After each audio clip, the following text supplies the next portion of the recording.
Okay, let's talk about something that is, I think we can all agree, incredibly frustrating.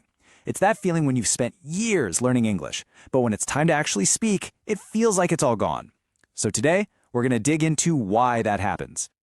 I mean, does this sound familiar? You've done the work, you've sat through the classes, you've used the apps, your brain is literally packed with grammar rules and vocabulary. But the second someone asks you a simple question, poof, it all just vanishes. It's a confusing feeling, and believe me, you are not alone in this. And right here, this is the big idea that can change everything for you. The problem isn't that you don't know enough English. You probably know way more than you think. The real wall you're hitting, the thing that's making your mind go blank, it's not about knowledge, it's about fear. Which brings us to the number one obstacle, the big one, the fear of judgment. And this isn't just about feeling a little nervous. It's this really deep fear of what other people are going to think when you make a mistake. This quote just nails it, doesn't it?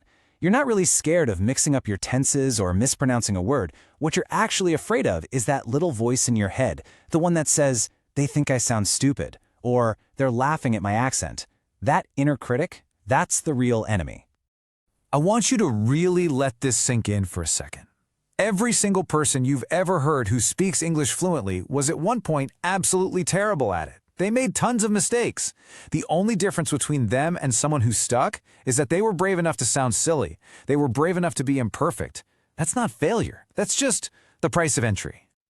So, you might be wondering, where did all this fear and pressure come from? Well, funnily enough, a lot of it was actually built right into the way we were taught.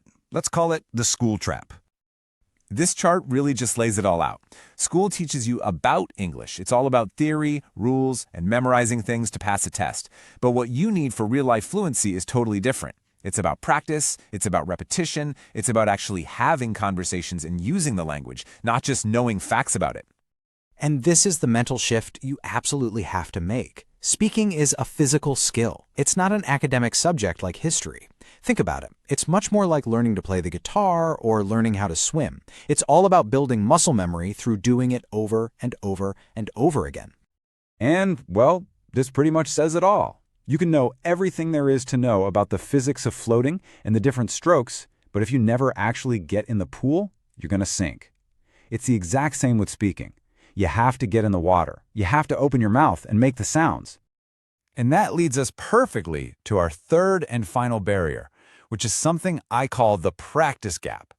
It's this huge imbalance between how much English we listen to and how much we actually speak.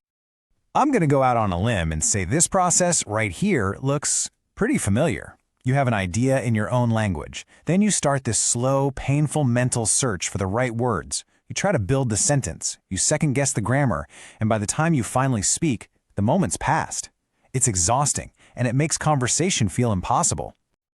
I love this analogy because it's so true. You're consuming so much English, right? You watch movies, you listen to music, you read articles. That's all input. It's like eating. But speaking is output. It's the exercise. And if all you do is eat without ever exercising, well, you know what happens. And this chart just makes it painfully clear. For most learners, the balance is something like this.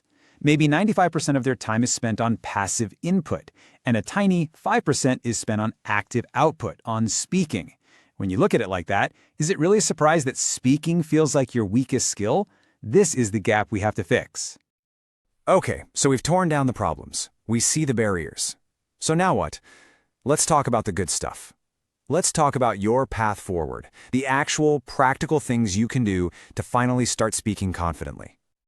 Okay, first thing, and this is a game changer, simplify. Just make everything simpler. We get this idea that we need to use big, fancy, intelligent words to sound fluent, but the reality? Native speakers almost always use the simplest, most direct word. Nobody says, I am feeling extremely fatigued. They just say, I'm tired. The goal is to be understood, not to sound like a textbook. This right here, this should be your new mantra. Say it with me. The goal is connection, not perfection. The whole reason we learn a language is to connect with other human beings. And trust me, they don't care about your tiny grammar mistake. They just want to understand your idea.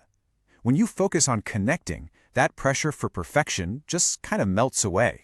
So here it is, your action plan. 4 simple things. 1. Speak every single day. I don't care if it's for 5 minutes. Just build the habit, build that muscle memory. 2, record yourself. I know it's weird at first, but it helps you get comfortable hearing yourself speak English. 3, actively try to stop translating. Start small. Narrate your day in your head with simple English thoughts. And 4, always, always choose the simple word. And we're going to end on this idea because it really sums up everything. You have to stop thinking of speaking as something you'll do after you're done learning. The speaking is the learning. It's time to stop studying and start talking. It's time to get in the water.